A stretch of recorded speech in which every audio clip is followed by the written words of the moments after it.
네, 오늘 화학 두 번째 시간입니다. 선생님이 책 읽어오라고 했는데 다 읽으셨나요? 네, 그럴 거라고 믿으면서 이제 시작을 할 텐데, 선생님이 이 내용 PPT에 대해서 온라인 클래스에 올릴 테니까 출력해서 들으시면 여러분들 이해를 더 빠르게 하고 정리도 빠르게 할 수 있을 것 같습니다. 시작해 봅시다.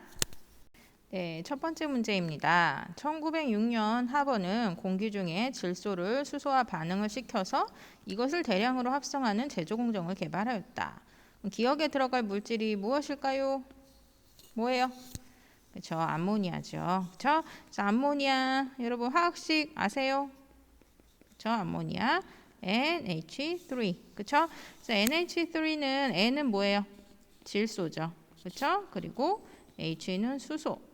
그래서 여러분들이 뒤에 가서 화학식을 배우겠지만 NH3는 암모니아고 질소 하나와 수소 3개로 이루어져 있어요. 그래서 화학식을 쓸 때는 여기 보듯이 지금 질소 하나에 수소 3개가 이렇게 화학결합을 한 상태이기 때문에 미첨자로 이렇게 화학결합을 했다는 표시로 나타내 주기로 과학자들끼리 약속을 했어요. 뭐 다른 예를 들어보면 H2O, 그렇죠? 그럼 얘는 뭐예요? 수소, H가 수소죠? 수소 몇 개와? 수소 2개와 산소 1개가 결합을 한 거죠. 근데 아까도 얘기했듯이 얘네들은 화학 결합을 하고 있기 때문에 미첨자로 2라고 쓴 거고 실제로 얘네는 산소 하나에 수소 2개가 이렇게 화학 결합을 하고 있답니다. 이해하시죠?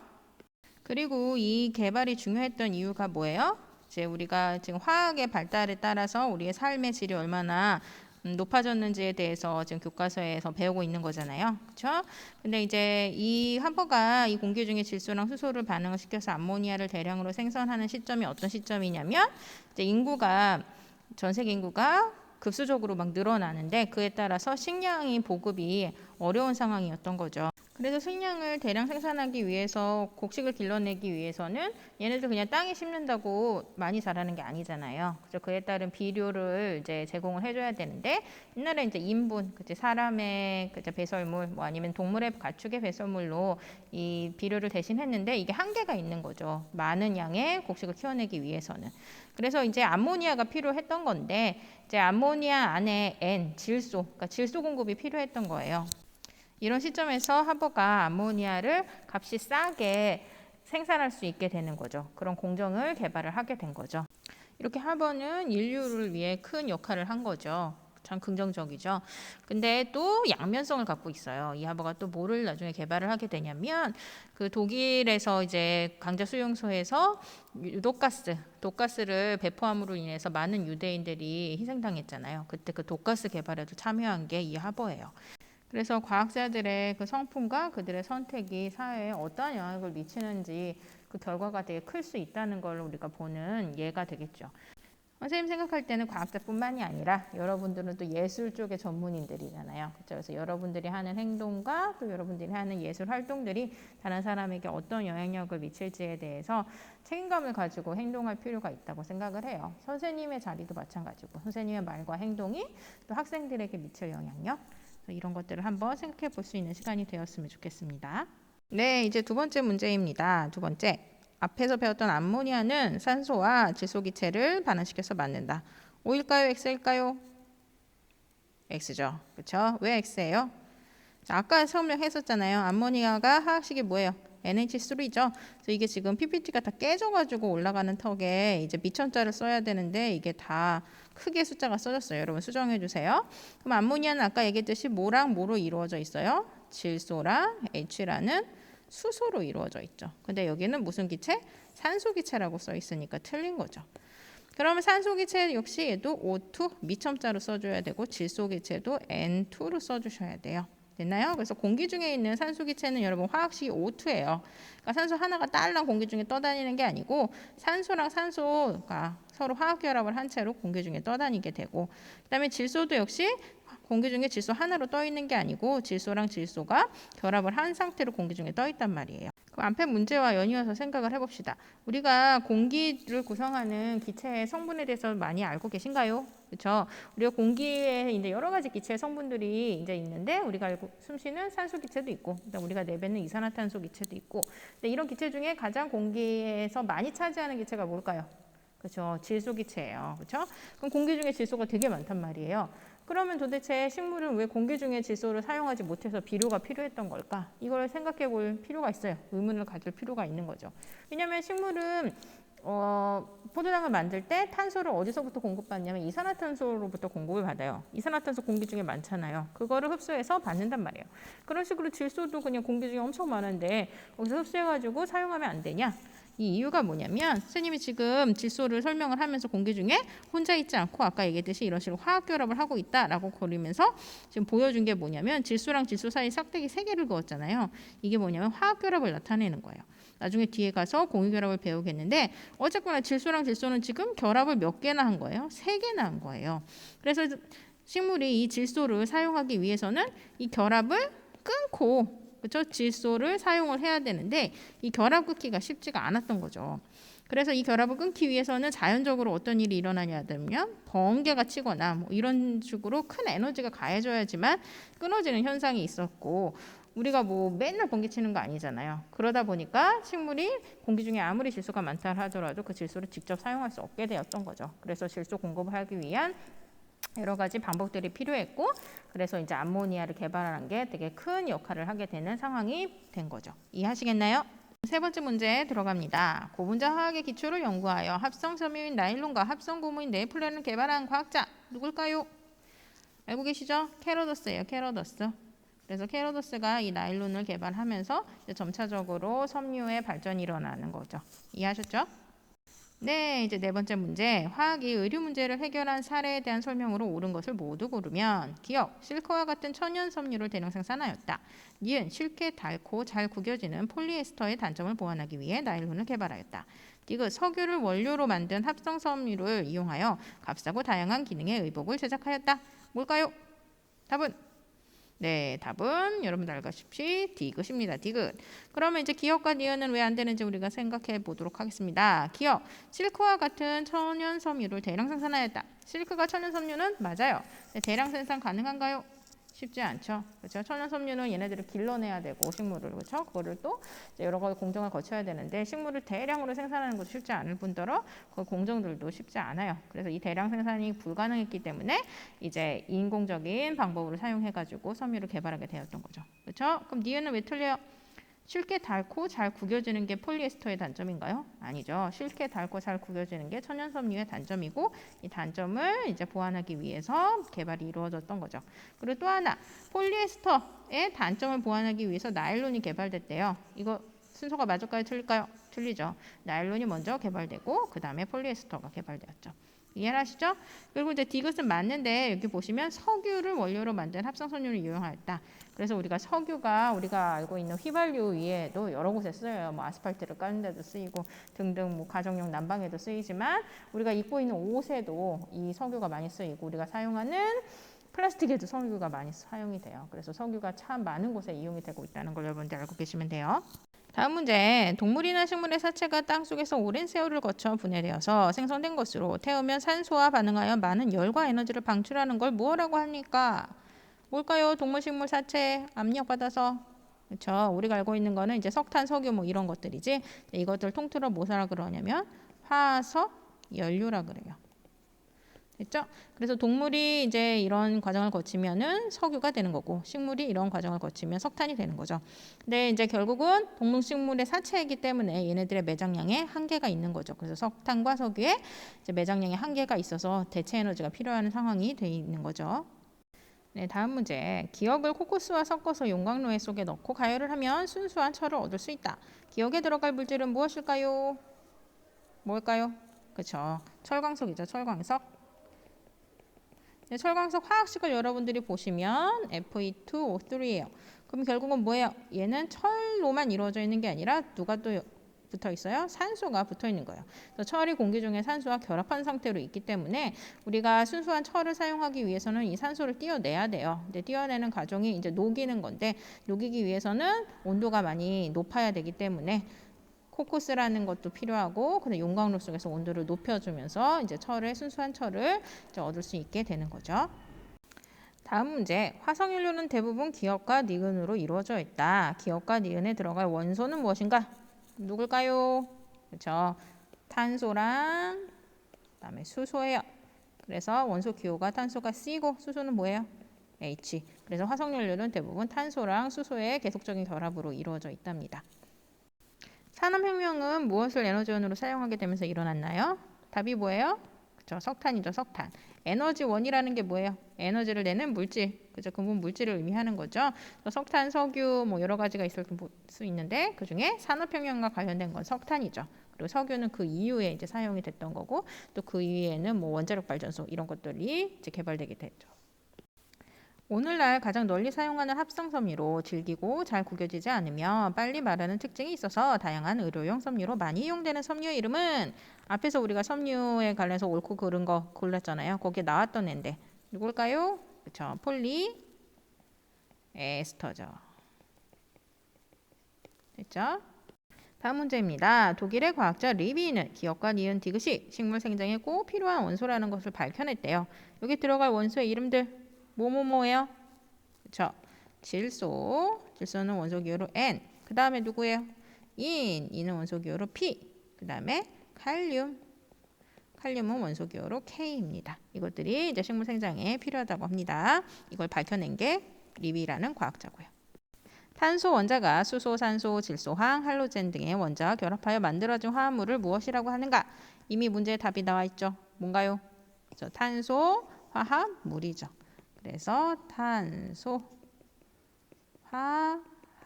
화합물이라고 써주시면 돼요. 여기서 이제 화합물이라는 뜻은 뭐냐면 두 종류 이상의 원소로 이루어진 물질들을 화합물이라 그래요.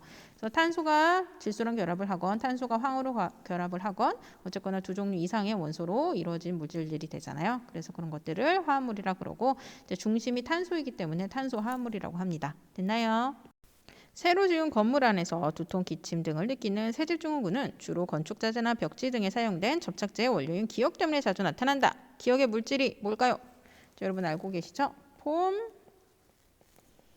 폼알데하이드. 그렇죠? 그래서 이 물질 때문에 세집증후군이나 또 아토피 이런 것들도 이제 자주 일어나게 되죠. 그래서 무조건 새 거라고 좋은 게 아니에요. 여러분 주위에 화학물질들이 되게 환경 호르몬을 유발하고 여러 가지 여러분 건강에 좀 안 좋은 영향을 미치고 있답니다. 그것들을 우리가 좀 생각하면서 뭔가를 선택하고 할 때 좀 고민해 봐야 될 상황인 것 같아요.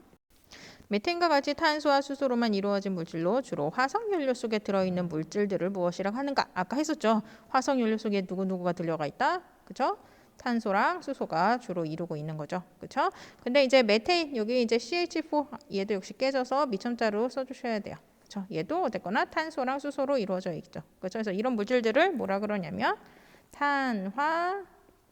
탄화수소라고 합니다. 됐죠? 발열량이 크고 공해 물질이 거의 발생하지 않아서 가정용 연료로 이용되는 액화천연가스 LNG는 그 주성분이 뭐를 끓는 점 이하로 냉각하여서 액화시킨 것이다. 뭐예요? 저 메테인이죠. 그래서 메테인의 성질을 알고 계시면 돼요. 가정용 난방으로 쓰이고 그 다음에 얘네들을 LNG의 주성분이다. 됐나요? 18세기 말 재련 기술이 개발되면서 기역이 대량으로 생산되기 시작하였다. 기역은 강도가 높아 건축물에 활용되었고 니은 속에 넣어서 니은의 강도를 높여 주택, 건물, 도로 등의 건설에 이용된다. 기역에 들어갈 말은 무엇인가요? 기역. 책에서 찾으세요. 뭐예요? 철이죠. 철. 아까 철광석에서 철을 이제 용광로에 넣어서 뽑는다고 얘기하셨죠. 그 다음에 니은에 들어갈 거는 뭐예요? 콘크리트죠. 그래서 얘네 안에다가 철을 섞어가지고 또 단단한 건축물을 만들 수 있게 됐다고 합니다. 독일의 과학자 호프만이 처음으로 합성한 것으로 버드나무 껍질을 분리해서 합성한 탄소화합물이래요. 아까 했었죠. 탄소화합물. 탄소 이외에 다른 원소로 이루어져 있는 물질들. 그렇죠? 그래서 해열제나 진통제로 사용하고 있는 이 물질의 이름 아니면 우리가 사용하고 있는 이 물건의 이름 약의 이름이겠죠. 정확히 말하면 뭐예요? 아스피린이죠. 그래서 이 물질을 대라 그러면 아세틸 살리실산 뽑아서 아스피린을 만들었습니다. 아세트산은 무슨 맛이 나며 물에 녹으면 산성, 중성, 염기성 중에서 뭐를 나타낸다? 여기서도 아까 얘기했듯이 미첨자가 지금 이상하게 돼 있어요. CH3, COOH에서 3가 미첨자여야 돼요. 됐죠? 무슨 맛? 아세트산. 식초 생각하시면 돼요. 무슨 맛? 그렇죠? 신맛이죠. 신맛. 그렇죠? 신맛. 그 다음에 산성, 중성, 염기성 10만 하면 나오는 거 산성이죠. 우리 배웠죠. 그렇죠? 그 그래서 여러분들이 식초를 떠올리시면 돼요. 얘도 역시 탄소 화합물이에요. 저 탄소랑 그다음에 수소로 이루어져 있죠. 그래서 우리 주변에 탄수화물이 되게 많아요.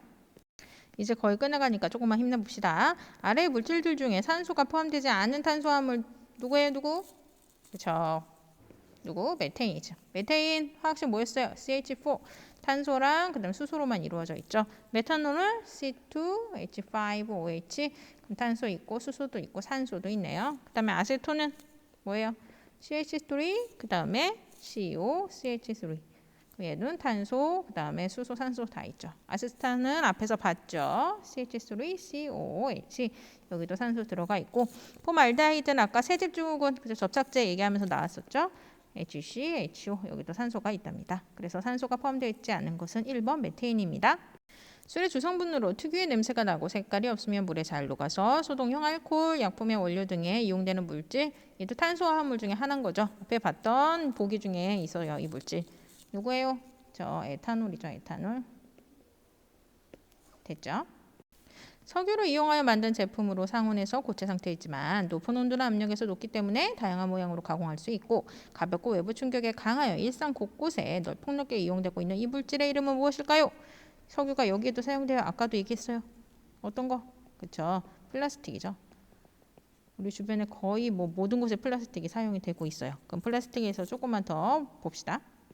아까 얘기했듯이 지금 석유를 이제 이렇게 분별 종류 해가지고 끓는 점에 따라서 나오는 물질이 생활 곳곳에 사용이 돼요. 그래서 가정 난방에도 사용이 되고 우리가 있는 휘발유, 그렇죠? 그다음에 화학 약품, 그다음에 윤활제, 아까 있던 아스팔트. 그래서 플라스틱도 이제 이 석유에서 뽑아서 사용을 하는데 석유에서 아까 얘기했던 화학약품 여기 나프타 가지고 플라스틱을 만든다고 합니다. 요새 플라스틱이 엄청난 문제를 일으키고 있는 거 아시죠? 그렇죠? 그래서 대부분의 이제 카페에서도 빨대 안 주고 그렇죠? 그 뚜껑에 이제 입을 대서 먹을 수 있게끔 플라스틱 사용을 줄이고 있는 시점에 있고 그다음에 텀블러를 이용하자 이런 운동도 많이 일어나고 있어요. 왜 그러냐면 그 플라스틱 때문에 여러 가지 자연 환경에 지금 치명적인 영향을 주고 있기 때문이죠. 혹시 바다 생물 안에 뱃속에 플라스틱 되게 많이 발견됐고 그 바다 생물이 죽는다. 이런 거 들어보신 적 있어요? 되게 많아요. 이게 먹인 줄 알고 착각해서 먹는데 얘네들이 소화가 안 되니까는 그게 쌓이고 결국 그래서 죽음에 이르는 바다 생물들이 되게 많아요. 그래서 여러분들이 플라스틱 사용을 줄일 필요가 있어요. 그러니까 플라스틱이 없는 세상은 우리가 생각할 수도 없잖아요. 가볍고 그렇죠? 사용 용도가 너무나 많고 우리 주변에 플라스틱이 없어진다면 없어질 물건들이 엄청 많을 거예요. 그래서 이렇게 다양한 편리함을 주지만 얘도 양면성인 거죠. 이게 너무 과했기 때문에 잘 처리하지 못했기 때문에 또 다시 자연이 피해를 받고 뒤에서 또 말하겠지만 우리 자신도 그로 인한 피해를 받고 있는 실정이에요. 미세 플라스틱이라고 들어보셨어요? 우리가 미세먼지는 되게 익숙하죠. 그죠? 이미 오래됐죠. 몇 년 전부터. 마스크를 꼭 쓰고 나가라. 봄, 가을 특히나. 그렇죠? 미세먼지도 이제 우리 인체에 들어오면은 나쁜 영향을 미치고 폐에 영향을 미치는데 그것도 동시에 지금 미세 플라스틱도 엄청난 문제를 일으키고 있어요. 이미 바닷물에부터 시작해가지고 우리가 각종 먹는 생수 안에서도 미세 플라스틱이 되게 많이 발견이 돼요.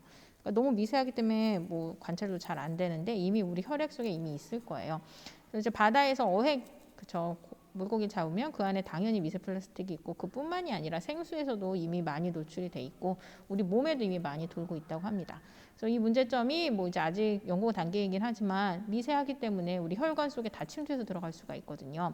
심지어 이제 DNA까지 침투할 수도 있는 수준의 그 물리적인 입자이기 때문에 그 영향력이 되게 클 거고 또 화학적인 성분 우리 옛날에 뉴스 보면은 장난감 플라스틱 먹고 이제 사망하는 유아들이 있잖아요. 화학 성분이 되게 독하기 때문에 그렇죠. 그래서 이런저런 물질로 인한 우리의 피해가 이만저만이 아니에요. 그래서 우리가 플라스틱을 사용을 안 할 수는 없죠. 그렇죠. 그렇지만 최대한 사용을 줄여야 될 필요성이 있어요.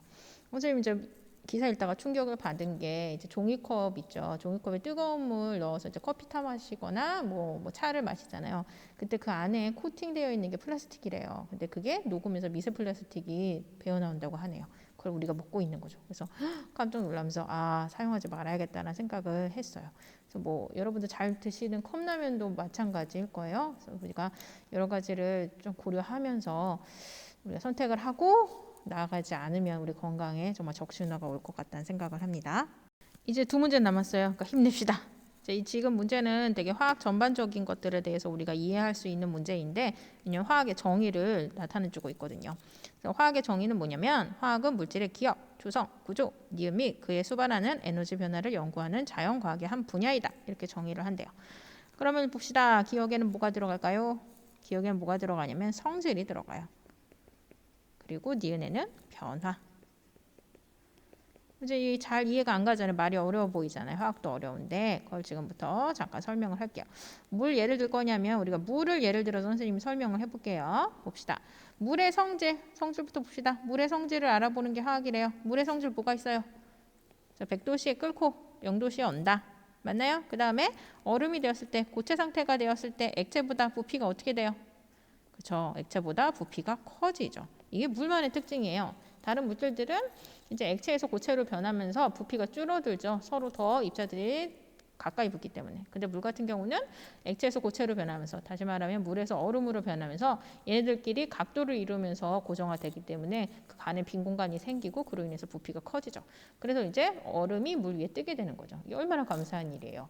우리가 이제 강이 얼 때 만약에 다른 물질처럼 액체보다 고체가 더 부피가 작다. 그러면 이제 밀도가 커지니까 바닥으로 가라앉잖아요. 그렇게 되면은 강이 바닥부터 얼게 되면 위로 쫙 얼면서 그 안에 있는 물고기들이 살 수 없게 되겠죠.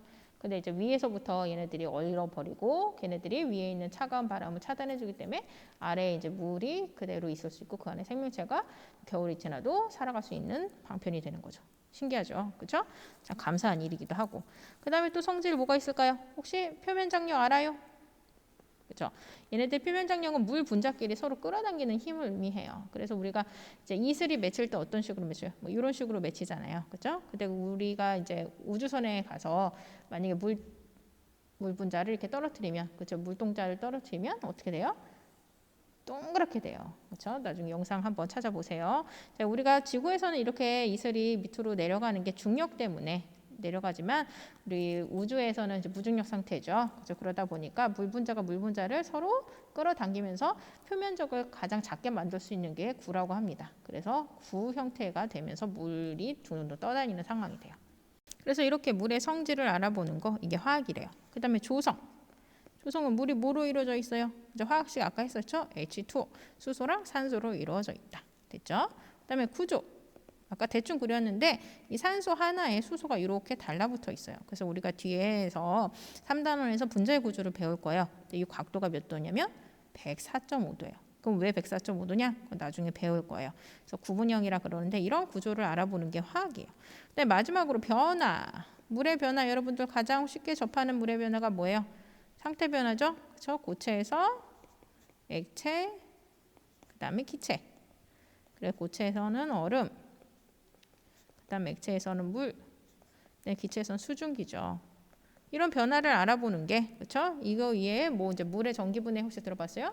물을 전기분해해서 수소기체랑 산소기체로 변화시키는 거. 이런 변화를 알아보는 게 화학이고, 근데 이 변화가 일어날 때 변화만 일어나는 게 아니라 무슨 변화도 일어나냐면 에너지 변화도 일어나요. 이게 무슨 소리냐면 얼음에서 물이 되려면 어떻게 해줘야 돼요, 여러분? 열을 가해줘야 되잖아요. 열이 뭐예요? 에너지예요. 그래서 얼음 분자에다가 에너지를 가해줘. 열을 가해주면은 이 얼음 분자가 이 에너지를 흡수를 해요. 흡수를 해서 얘네들이 어떻게 해요? 뒤뚱뒤뚱 거리다가 이제 이동을 하게 되면서 물이 되는 거죠. 물 분자도 마찬가지죠. 물이 수증기가 되려면 에너지를 가해야 되죠. 그래서 열을 가해줘야 되죠. 그럼 물 분자가 이 에너지를 흡수를 해요. 에너지를 흡수하면 어떻게 돼요? 얘네 에너지가 상승을 하면서 얘네들이 활동이 활발해지죠. 그러면서 멀리 서로 날아가 버리면서 수증기가 형성이 되는 거죠. 이런 식으로 그냥 물질이 변화가 될 때는 물질 변화만 일어나는 게 아니라 그에 따른 에너지도 또 변화가 돼요. 에너지가 흡수되거나 아니면 반대로 에너지가 방출되는 경우도 있어요. 예를 들어 여러분 겨울에 사용하는 또 피아노 친구나 뭐 여러분들 이제 음악할 때 많이 사용하죠. 손난로, 그렇죠? 흔들어가지고 쓰죠. 그거 원리 아세요? 그 안에 철가루가 들어가 있어요. 철가루를 미세하게 다 이제 작게 만들어가지고 그 안에 넣었는데 얘네들 흔들면서 어떻게 해요? 산소랑 결합하게 만드는 거예요. 산소랑 결합을 하면은 이제 산화가 되죠. 산화가 되면서 얘네들은 자기네들 갖고 있는 에너지를 밖으로 배출을 하는 거죠. 그럼 그 에너지를 우리가 손을 녹이는데 사용하는 거죠. 손을 따뜻하게 하는데. 그렇죠? 그래서 이렇게 화학 변화가 일어날 때는 에너지 변화가 일어나요. 그리고 방금 손난로 얘기했지만 그 안에 철가루거든요. 그래서 여러분들이 걔를 너무 오래 쓰거나 좀 방치하면 좋진 않아요. 그래도 호기에 들어가면 안 좋으니까. 이해되셨죠? 그래서 이렇게 정리하자면 화학은 물질의 성질과 조성, 구조, 에너지와 변화 이런 것들을 알아보는 거라고 여러분들이 물 가지고 생각해 보시면서 이해하시면 된답니다. 드디어 마지막 문제입니다. 플라스틱의 한 종류로 에틸렌을 단량체로 중합하여서 얻은 고분자로 세계적으로 생산량이 매우 많다. 화학적으로 안정해 탄소와 수소 간의 결합으로 이루어져 있고 사용은 분해에 오랜 시간이 소요가 돼요. 최근 박테리아나 유충에 분해하는 바이오 분해법이 보고돼서 주목을 받고 있어요. 됐죠? 이 물질은 뭘까요? 그렇죠. 폴리 에틸렌. 잘 안 보이나요? 그죠? 여기 에틸렌 써 있죠. 폴리에틸렌. 그죠? 그래서 얘가 누구예요? 우리가 사용하고 있는 포장용 필름 비닐. 그렇죠? 그래서 비닐이 안정하대. 안정하다는 건 뭐냐면은 잘 바뀌지 않는다는 거예요. 그 결합이 강하다는 거예요. 그래서 안정해. 그러면 바뀌지 않아. 다시 말하면 분해가 안 돼요. 그 결합이 잘 깨지지 않아요. 그래서 얘네들이 뭐 매장을 시켜도 얘네들이 썩고 분해가 되는데 오랜 시간이 걸리면서 또 환경 오염에 또 영향을 크게 주죠. 플라스틱이나 비닐이나 참 우리 생활을 편리하긴 하지만 또 양면적으로 우리에게 또 여러 가지 안 좋은 상황을 또 이렇게 만들게 되는 상황이 있답니다. 그래서 아까 플라스틱도 자연 환경 파괴에 영향을 주지만 여기 보시면 이제 비닐로 인해서 얘네들이 이제 비닐 또한 이제 먹인 줄 알고 먹는 미생물들 있고 그다음에 뭐 이제 얘네 손이 없잖아요. 그러니까 비닐을 제거할 수 없어서 고통받는 생물체들이 많다고 합니다.